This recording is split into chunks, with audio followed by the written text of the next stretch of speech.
Usapin. Pagsusuri sa sarili. Bago ang lahat, huwag kalimutan mag-subscribe bilang inyong suporta sa ating channel. Dito po tayo sa karunungan, kaalaman, katotohanan, katiyakan, kaligtasan.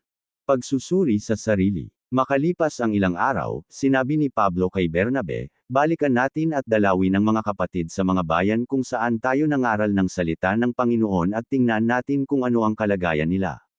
Mga Gawa Kapitulo 15 versikulo 36.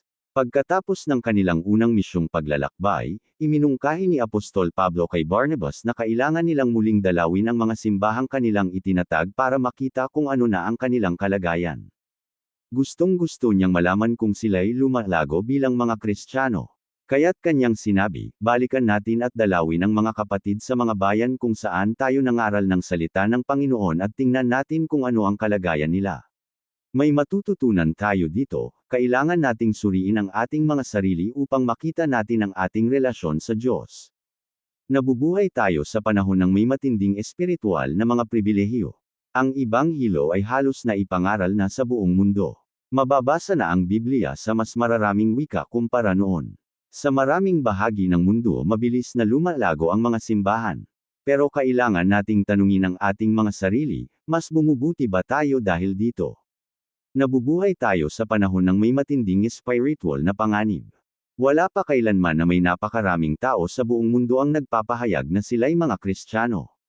Pero lahat ba sila ay nagbago na ng loob patungo kay Jesus? Maraming gustong dumalo sa malalaking pagtitipon, kung saan may kapana-panabik na nangyayari. Pero ang paghahanap ng kapana-panabik na pangyayari ay iba sa paglago bilang Kristiyano, at ito ay napakahalaga na kung minsan ay kailangan nating huminto at tanungin ang ating mga sarili kung nasaan na talaga ang ating espiritualidad na kalagayan. Hayaan ninyong magmungkahi ako sa inyo ng 10 tanong para matulungan kayong matuklasan ang katotohanan tungkol sa katayuan ng inyong espiritualidad. Itinatanong ko ang mga katanungang ito para sa inyong kabutihan. Kung sa umpisa ang iba sa kanila ay parang nakakasakit, tandaan ninyo na ang taong nagsasabi sa inyo ng pinakatotoo ay ang totoo ninyong matalik na kaibigan. Isa, napag-isipan mo na ba ang iyong espiritual na kalagayan? Nakakalungkot, marami ang hindi pinag-iisapan kailanman ang tungkol sa kanilang kaligtasan. Hindi sila tumitigil para pag-isipan man lang ng seryoso ang tungkol sa kanilang kamatayan at kaparusahan, tungkol sa buhay na walang hanggan, tungkol sa langit at lupa. Masyado silang nag-aalala sa kanilang negosyo, layaw, sa kanilang pamilya, politika o pera. Namumuhay sila na parang hindi sila kailanman mamamatay at haharap sa paghuhukom ng Diyos. Ang ganitong mga tao ay ibinababa nila ang kanilang mga sarili sa lebel ng mga hayop, dahil hindi nila kailanman inisip ang tungkol sa pinakamahalagang bagay sa buhay. Naiisip mo ba ang tungkol sa mga bagay na ito? 2. May ginagawa ka ba tungkol sa iyong kaligtasan? Minsan marami ang nag-iisip ng tungkol sa kanilang espiritualidad, pero pinag-iisipan lang at walang nararating. Siguro pag sila'y naguguluhan, o kung may kamamatay lang, o siguro pag may nakilala silang totoong Kristiyano o makabasa ng Kristiyanong libro na sa tingin nila na may magandang panukala tungkol dito. Pero hanggang doon lang sila at humihinto na. Hindi nila ihinihiwalay ang kanilang sarili sa pagsisilbi sa kasalanan at sa makasalaan ng mundo, hindi nila binubuhat ang kanilang krus at sundan si Kristo. Tandaan, hindi sapat na isipin lang ang tungkol sa Diyos at ang tungkol sa kaligtasan. Kailangan may gawin ka o hindi ka maliligtas. 3. Sinusubukan mo bang pasayahin ang iyong konsensya sa panlabas na relihiyon? Maraming nagkakamali dito. Ang kanilang pagkakristyano ay binubuo lang ng mga panlabas na tungkulin. Dumadalaw sila sa lahat ng pananambahan. Wala silang pinapalampas na banal na hapunan ng Diyos. Maaaring matibay nilang pinanghahawakan ang partikular na katuruan ng kanilang simbahan, at nakikipagtalo sa sinumang hindi sumasang-ayon sa kanila. Gayunpaman, sa lahat ng ito, walang debosyon kay Kristo sa kanilang mga puso. Hindi sila napapasaya ng kanilang relihiyon, dahil wala silang alam sa panloob na kaligayahan at kapayapaan. Marahil sa loob ng kanilang puso ay may mali, pero hindi nila alam kung ano iyon. Nananawagan ako sa inyo, na suriin ninyo ang inyong sarili. Kung pinahahalagahan ninyo ang inyong kaligtasan, huwag manatiling kontento na maging tagapagmasid lamang. Mayroon pang masigit dyan para maligtas. 4. Napatawad na ba ang iyong kasalanan? Alam mo sa puso mo na ikaw ay makasalanan, na ikaw ay may pagkukulang sa pamantayan ng Diyos sa pag-iisip, sa salita at sa gawa. Alam mo, kaya, sa huling araw ang kasalanan mo ay hindi mapapatawad, at habang buhay na hahatulan. Ngayon ang kaluwalhatian ng pananampalatayang Kristiyano ang nagbibigay ng kapatawarang kinakailangan mo. Ang kapatawang ito ay binayaran ng Panginoong Jesu Kristo para sa atin, sa pamamagitan ng kanyang pagparito sa sanlibutan upang ating maging tagapagligtas, at sa pamamagitan ng kanyang pamumuhay, pagkamatay at muling pagkabuhay bilang ating kapalit. Ngunit kahit na ang kaligtasang ito ay walang bayad, hindi ito automatikong ibinibigay sa atin. Hindi mo ito matatanggap sa pamamagitan lang ng pagpunta sa mga simbahan ng mga Kristiyano, o pagiging miyembro nito. Ito ay isang bagay na kailangang panghawakan ng tao sa pamamagitan ng pagsasabuhay ng personal na pananampalataya. Kung hindi mo ito aangkinin sa pamamagitan ng pananampalataya, kung gayon, para sa iyo, si Kristo ay maaaring hindi namatay. Ang pananampalataya ay isang simpleng pagpapakumbaba, tapat na pagtitiwala sa Panginoong Hesus na ililigtas kanya. Ang lahat ng nagtitiwala sa kanya ay agad natatanggapin at patatawarin, pero kung wala ang pagtitiwalang ito, walang kapatawaran kailanman. Ngayon nakita mo na hindi sapat na alam mo lang ang mga katotohanan sa Panginoong Jesu Kristo. Alam mo na siya ang tagapagligtas ng sangkatauhan, pero siya ba ang iyong tagapagligtas? Alam mo bang pinatawad ang iyong mga kasalanan? 5. Naranasan mo ba ang totoong pagbabalik loob sa Diyos? Tandaan ninyo, kapag hindi kayo nagbago at naging katulad ng mga bata, hinding-hindi kayo makakapasok sa kaharian ng langit. Mateo Kapitulo 18 versikulo 3. Kaya't kung nakipag-isa na kay Kristo ang isang tao, isa na siyang bagong nilalang. Wala na ang dati niyang pagkatao, sa halip, ito'y napalitan na ng bago. 2 Korinto Kapitulo 5 versikulo 17. Likas tayong mahina, makamundo ang pag-iisip at makasalanan na kung walang lubos na pagbabago hindi natin mapaglilingkuran ang Diyos sa buhay na ito, at hindi natin siya makakasama sa langit. Para itong mga pato ng sila'y ipinanganak, natural silang dinadala sa tubig, gayon din ang tayo'y ipanganak, natural din tayong dinadala sa kasalanan.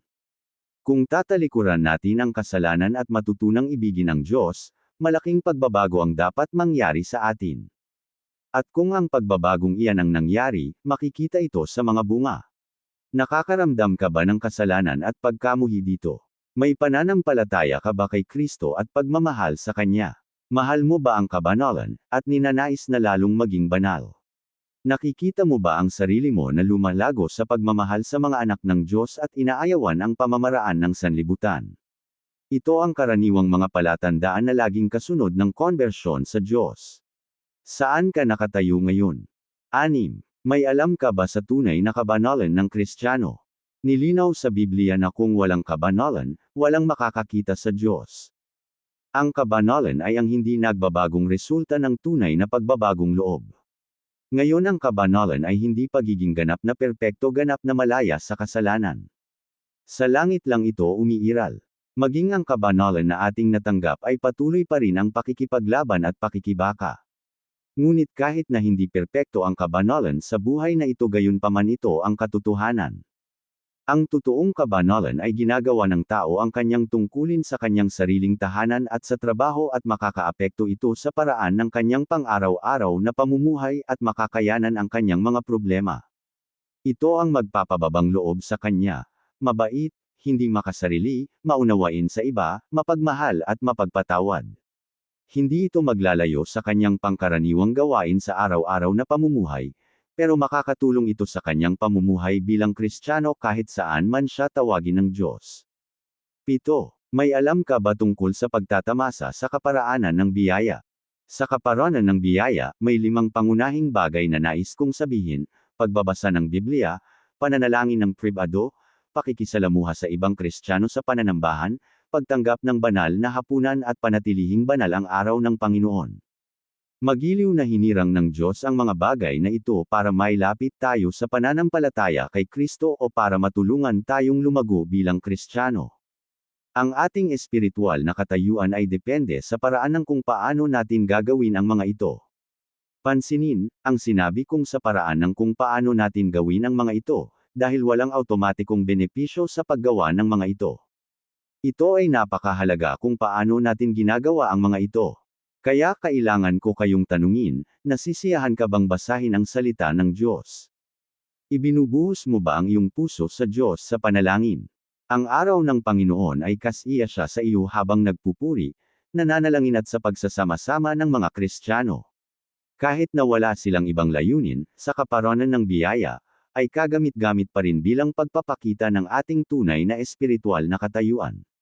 Sabihin mo sa akin kung ano ang ginagawa ng tao nang ayon sa mga bagay na ito at sasabihin ko agad sa iyo kung siya ay patungo sa langit o sa impyerno.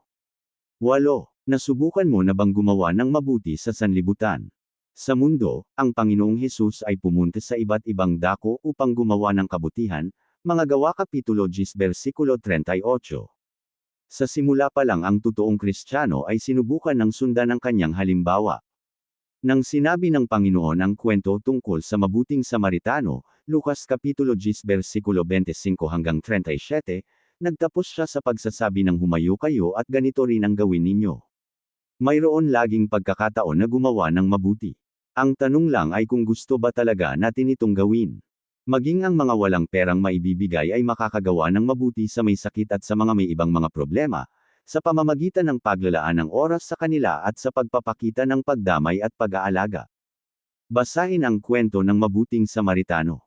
May kilala ka ba na may ganitong klase ng pagmamahal sa iba? Sinubukan mo na bang gumawa ng mabuti sa iba liban sa iyong kaibigan, pamilya at simbahan?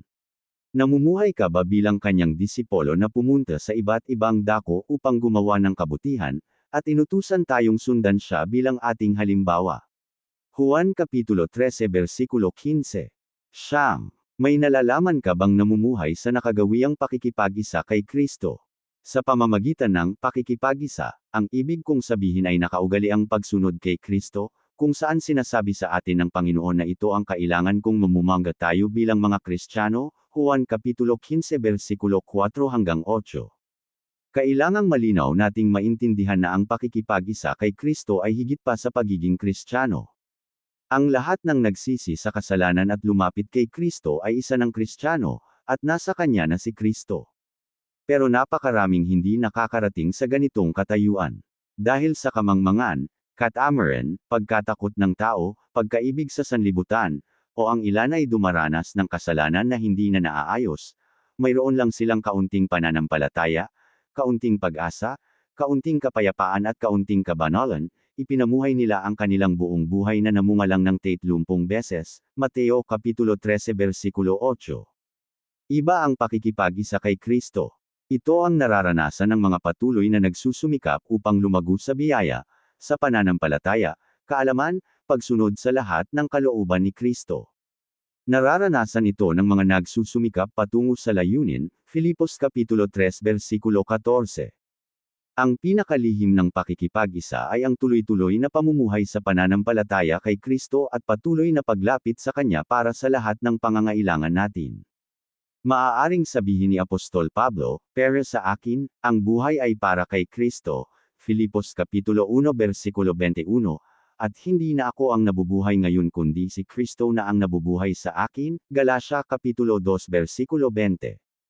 Ang ganitong klase ng pakikipag-isa ay tuloy-tuloy na may malalim na conviction sa ating sariling kasalanan at corruption. Hindi tayo nito ililigtas mula sa karanasang inilarawan sa 7 kapitulo ng Roma. Pero hindi ito nagbibigay daan sa atin para talikuran ang ating sarili sa Panginoong Hesus, at para magalak sa Kanya. 10. May alam ka ba sa pagiging handa sa muling pagbalik ni Kristo? Isa ito sa pinakadakilang katiyakan sa Biblia na si Kristo ay muling babalik dito sa mundo. Paparito siya para parusahan ang mga makasalanan at maghatid ng kaligtasan sa kanyang mga anak para maging perpekto sa kanyang walang hanggang kaharian ng kabanalan. Handa ka ba sa kanyang pagdating? Para maging handa walang ibang kailangan kundi maging totoo, hindi pa bagong Kristiyano. Hindi mo kailangang iwanan ang iyong pang-araw-araw na gawain para maging handa sa Kanya, pero kailangan mong gawin ito bilang isang Kristiyano, na ang iyong puso ay laging handa na iwanan ang lahat pag siya ay nagpakita. Muli kitang tinatanong, handa ka ba? Conclusion. Hayaan ninyo akong magtapos sa ilang mga salitang kagamit-gamit. Natutulog ka ba at walang iniisip tungkol sa spiritual na katotohanan? Gising. Para kang iyong natutulog sa bangkang naaanod papunta sa batuhan na siyang makakasira dito. Gising at tumawag sa Diyos. 2. Pakiramdam mo ba na hinahatulan mo ang sarili mo at natatakot na wala ka ng pag-asa? Itapon ang iyong mga takot at makinig kay Kristo, kanyang sinabi, lumapit kayo sa akin, kayong lahat na nahihirapan at lubhang nabibigatan sa inyong pasanin, at kayo'y bibigyan ko ng kapahingahan, Mateo Kapitulo 11 versikulo 28. Lalapit sa akin ang lahat ng ibinibigay sa akin ng Ama, at hinding-hindi ko itataboy kailanman ang sinumang lumalapit sa akin, Juan Kapitulo 6 versikulo 37, ang mga salitang ito ay para sa iyo at para rin sa iba.